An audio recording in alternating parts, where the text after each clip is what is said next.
give the floor to the representative of Sovereign Order of Malta. Madam President, First Deputy Minister Isaev, distinguished members of the Security Council, we wish to thank His Excellency Ban Ki-moon and Professor Anjali Dayal for their briefings. We also thank the Republic of Slovenia for convening this first formal open debate dedicated to the qualities required of the next Secretary General. As we consider the future, we must begin with a simple premise. Leadership for peace must be grounded in humanitarian principles, not political ones.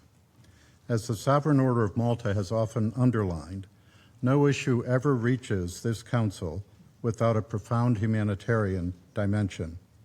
The Sovereign Order of Malta is among the few voices at the United Nations tasked exclusively with speaking for the sick, the poor, and the dispossessed.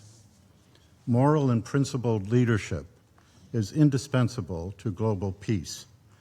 The Republic of Sierra Leone rightly noted that this Council's deliberations are increasingly clouded by geopolitical rivalry, turning the Council from a forum for diplomacy into a battleground for national interests. In this climate, the next Secretary General must embody principled humanitarian leadership, rising above rivalry, restoring confidence in multilateralism, and guiding the Council to its central purpose, peace and international security. The time we are living in demands such leadership. There have never been so many conflicts, international, regional, and domestic, unfolding simultaneously. Humanitarian crises are erupting elsewhere. The number of displaced persons has soared to 123 million last year. Last year also marked the deadliest ever for humanitarian workers, with 308 killed in the line of duty, as well as for journalists, with 126 deaths. Climate-related disasters, from expanding desertification to increasingly extreme weather events, continue to intensify, and as always, the most vulnerable bear the greatest burden. Our multilateral system faces rising instability, proliferating armed conflicts, financial shortfalls, and widespread disregard for international law.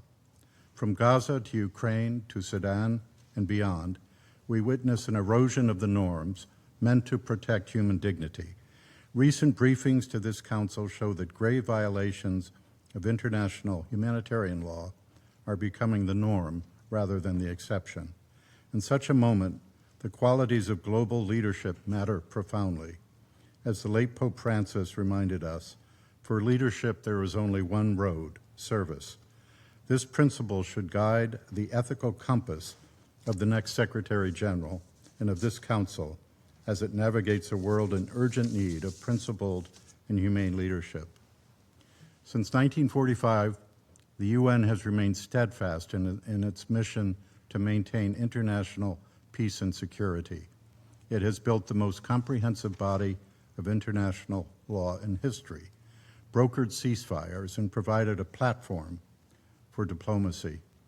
Today, a united Council advances peace through 11 peacekeeping operations across 3 continents, through resolutions sustaining humanitarian assistance, through landmark decisions such as Resolution 2719, supporting African Union-led peace operations, and through frameworks elevating the roles of women and youth in peace and security.